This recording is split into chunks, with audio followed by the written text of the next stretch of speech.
जय हिंद दोस्तों, आज भी कुछ बड़ी और ब्रेकिंग अपडेट के साथ वीडियो की शुरुआत करते हैं। आप इस वीडियो को किस जिले, किस राज्य से देख रहे हैं, ये बताना न भूलें। चलिए दोस्तों, पहला अपडेट देखिए। उत्तर प्रदेश में कांग्रेस और समाजवादी पार्टी ने 7 सीटों के आपसी मिलाप को लेकर 2027 के विधानसभा चुनावों की तैयारी शुरू कर दी है, जिससे ये संकेत मिलता है कि दोनों पार्टियां मिलकर एनडीए को चुनौती देने पर विचार कर रही है। इस समझौते के जरिए वे अपने अपने वोट बैंक को जोड़ना चाहती है, खासकर उन क्षेत्रों में जहाँ प्रतिद्वंदिता ज्यादा है। राजनीतिक विश्लेषकों का मानना है कि यह सीट बंटवारा उनकी आगामी रणनीति का एक बड़ा हिस्सा है, ताकि दोनों दलों के बीच गठबंधन मजबूत हो सके। ये कदम इस मायने में महत्वपूर्ण है कि दोनों पार्टियां 2027 के चुनावों में विस्तार में जाएं और अपने राजनीतिक प्रभाव को बढ़ाएं। तो अगला अपडेट देखिए। प्रधानमंत्री नरेंद्र मोदी ने कहा है कि उनकी दृष्टि साफ है। एक दिन ऐसा आएगा जब भारत के कई हिस्सों में बुलेट ट्रेन कनेक्टिविटी उपलब्ध होगी और ये सपना इतनी दूर नहीं है। उन्होंने यह बात गुजरात में नियंत्रण शिलाओं की स्थापना के दौरान कही और बताया कि आधुनिक रेलवे नेटवर्क युवाओं और व्यापार के लिए क्रांतिकारी साबित होगा। इस कनेक्टिविटी से न केवल आवाजाही तेज होगी, बल्कि आर्थिक गतिविधियां भी और अधिक फलेंगी, क्योंकि लोग आसानी से शहरों के बीच यात्रा कर सकेंगे। उन्होंने ये भी कहा कि यह नेटवर्क पर्यावरण हितैषी होगा और हरित ऊर्जा मॉडल को बढ़ावा देगा। चलिए दोस्तों,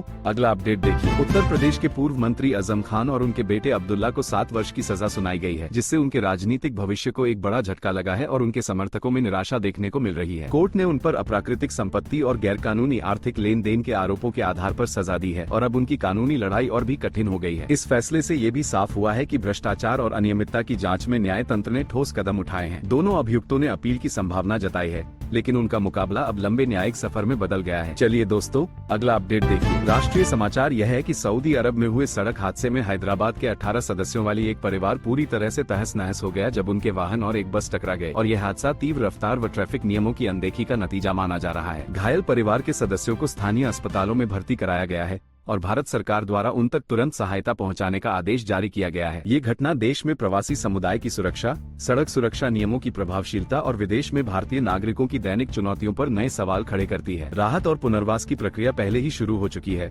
और संबंधित राजनयिक विभाग ने प्रभावित परिवारों के लिए सहायता पैकेज तैयार किया है। और वहीं अगला अपडेट देखिए। नवीनतम रिपोर्टों के अनुसार 25 नवंबर को अयोध्या में लगभग 80 चार्टर फ्लाइट्स उतरने वाली हैं, जिसके मद्देनजर एयरपोर्ट के आसपास कड़ी सुरक्षा व्यवस्था की गई है। होटल और टेंट शहरों में कमरों का आरक्षण भी किया गया है और यात्री सुविधाओं को अति व्यवस्थित करने की तैयारी चल रही है। अधिकारियों का कहना है कि यह आयोजन धार्मिक और राजनीतिक महत्व का है और इसलिए सीमाओं में निगरानी बढ़ाई गई है, ताकि यात्रा सुरक्षित और सहज हो सके। ये योजना न केवल तीर्थयात्रियों की संख्या बढ़ाने का मकसद रखती है, बल्कि स्थानीय अर्थव्यवस्था में भी एक बड़ा प्रभाव लाएगी। सुरक्षा एजेंसियों ने यात्रियों को सलाह दी है कि वे समय से अपने स्थानों पर पहुंचें और यात्रा निर्देशों का पालन करें। यह आयोजन स्थानीय व्यापारियों और हॉस्पिटैलिटी सेक्टर के लिए भी अवसर लाएगा। चलिए दोस्तों, अगला अपडेट देखिए। महाराष्ट्र में अग्निमय विवाद उभर आया है, क्योंकि संभावित अगले मुख्य न्यायाधीश ने चेतावनी दी है कि यदि लोक पंचायत चुनावों में आरक्षण की सीमा 50% से अधिक की गई तो वे सबक सिखाने पर विचार कर सकते हैं। उन्होंने कहा है कि संवैधानिक मर्यादा को ध्यान में रखकर ही आरक्षण की नीति तय होनी चाहिए और सीमाओं का उल्लंघन लोकतंत्र की नींव को कमजोर कर सकता है। उनका ये बयान उन विपक्षी आवाजों को भी राहत देता है जो आरक्षण विस्तार को अनुचित मानते हैं। राजनीतिक विश्लेषकों के अनुसार ये मुद्दा अगले चुनाव में केंद्रीय और राज्य स्तरीय राजनीति में फिर से गर्म हो सकता है। चलिए दोस्तों, अगला अपडेट देखिए। Uttar Pradesh power corporation limited ने आदेश जारी किया है कि यदि कोई संविदा बिजली कर्मचारी गैरकानूनी गतिविधि करेगा तो उसे तुरंत नौकरी से हटा दिया जाएगा। यह निर्णय चेयरमैन ने अनुशासन बनाए रखने के लिए लिया है। कहा जा रहा है कि यह सुरक्षा क्लॉज उन संविदा कर्मियों पर लागू होगा जो नियमों का उल्लंघन करते हैं, जिससे विभाग में स्वच्छता और जवाबदेही बढ़ेगी। पिछले कुछ समय से संविदा नियुक्तियों में अनियमितताओं को लेकर भड़ास चल रही थी और यह कदम उसी संदर्भ में एक चेतावनी जैसा है। यह नीति उन कर्मचारियों को संदेश देती है कि केवल काम करना ही नहीं, नियमों का पालन करना भी अनिवार्य है। विभागीय सूत्रों के मुताबिक नई जांच टीम संविदा कर्मियों की पुनरावृत्ति मॉनिटरिंग करेगी। तो अगला अपडेट देखिए। राष्ट्रीय जांच एजेंसी ने दिल्ली के लाल किले के पास हुए कार बम धमाके के मामले में जसीर बिलाल वानी उर्फ दानिश को गिरफ्तार किया है, जो नामी आतंकी डॉक्टर उमर उन नबी का प्रमुख सहयोगी था। एनआईए के मुताबिक वानी ने ड्रोन को मॉडिफाई कर रॉकेट जैसा हमला करने की योजना बनाई थी और उसने तकनीकी मदद भी प्रदान की थी। ये गिरफ्तारी आतंकवाद आत्मिक षड्यंत्र के तह तक पहुंचने की दिशा में एक बड़ा कदम माना जा रहा है, क्योंकि यह कार ब्लास्ट सिर्फ आत्मघाती हमला नहीं बल्कि सुनियोजित आतंक मॉड्यूल का हिस्सा था। कई टीमें अलग अलग राज्यों में जांच कर रही हैं ताकि पूरे नेटवर्क को बेनकाब किया जा सके। और वहीं अगला अपडेट देखिए। एयर इंडिया फरवरी 1, 2026 से दिल्ली शंघाई सीधी उड़ान फिर शुरू करने जा रही है और वो सप्ताह में 4 बार बोइंग 787-8 विमान से ये सेवा देगी। ये कदम 6 वर्षों के बाद भारत चीन के बीच हवाई कनेक्टिविटी की बहाली का प्रतीक माना जा रहा है। एयर इंडिया के प्रबंध निदेशक कैंपबेल विल्सन ने कहा है कि यह सिर्फ एक मार्ग की शुरुआत नहीं है, बल्कि 2 प्राचीन सभ्यताओं और आधुनिक आर्थिक शक्तियों को जोड़ने वाला एक पुल है। इस सेवा की पुनरावृत्ति प्रारंभिक भारत और चीन के बीच व्यापार, शिक्षा और सांस्कृतिक विनिमय को फिर से गति दे सकती है। चलो अगला अपडेट देखिए। बीएचपीएसयू ने चेतावनी दी है कि भाजपा की आंखें अब 1800 विधायकों की संभावित संख्या पर हैं, क्योंकि बिहार चुनावों के बाद पार्टी का दबदबा इतना बढ़ा है कि वह रिकॉर्ड तोड़ स्थिति बना सकती है। ये राजनीतिक आंकलन आने वाले राज्यों के चुनावों में पार्टी की रणनीति और गठबंधन समीकरणों पर प्रतिबिंब डालता है। विश्लेषकों का कहना है कि अगर ये लक्ष्य सच हुआ तो भाजपा की शक्ति में एक नई ऊंचाई आएगी और विपक्षी दलों को फिर से चुनौती का सामना करना पड़ेगा। और बड़ा अपडेट, टाटा मोटर्स को अपने डिमर्जर के बाद बड़ा झटका लग सकता है, क्योंकि इसके शेयर को इंडेक्स से बाहर किए जाने का जोखिम है, खासकर इंडिगो एयरलाइन की मूल कंपनी इंटरग्लोब एविएशन के मार्केट कैपिटल बढ़ने के कारण। विश्लेषकों का मानना है कि यदि यह बदलाव हुआ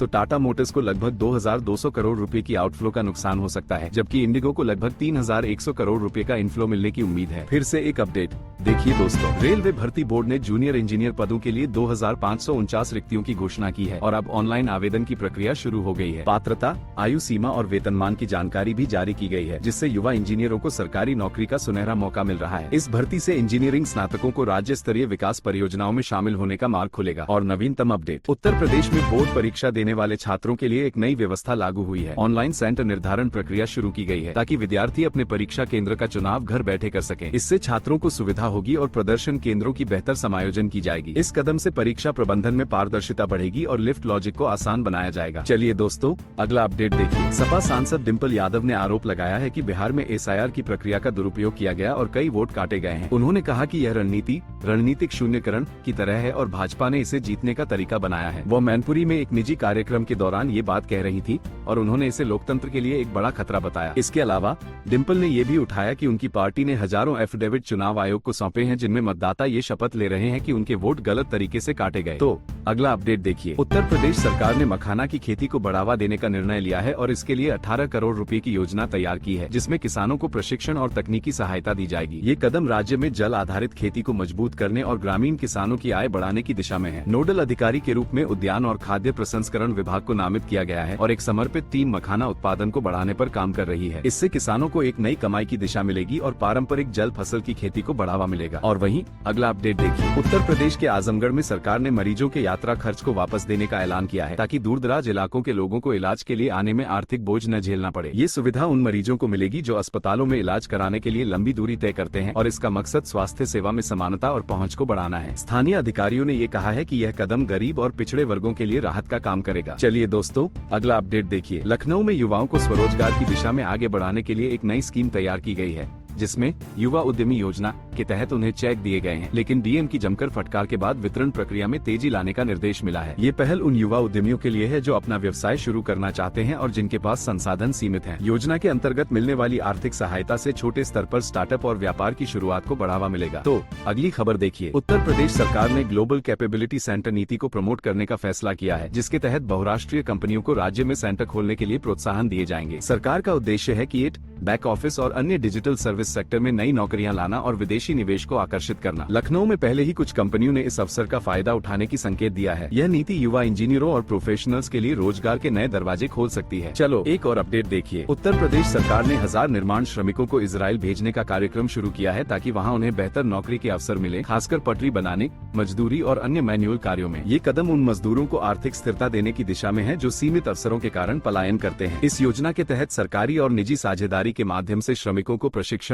वीजा और भेजने की व्यवस्था की जाएगी। और आखिरी खबर देखिए दोस्तों। लखनऊ में कंप्यूटर सीविंग और दक्षता में पुरुषों और महिलाओं की हिस्सेदारी को लेकर एक रिपोर्ट सामने आई है, जिसमें कहा गया है कि लखनऊ में ऐसे कौशल विकास की दर बहुत अच्छी है और यह अन्य जिलों के मुकाबले बेहतर स्थिति में है। इस रिपोर्ट के अनुसार राज्य स्तर पर लखनऊ दूसरे स्थान पर है, जहां कंप्यूटर स्किल क्षमता में महिलाओं की भागीदारी काफी मजबूत बनी हुई है। ये सामाजिक और आर्थिक अवसरों में लैंगिक समावेशन की दिशा में एक सकारात्मक संकेत माना जा रहा है।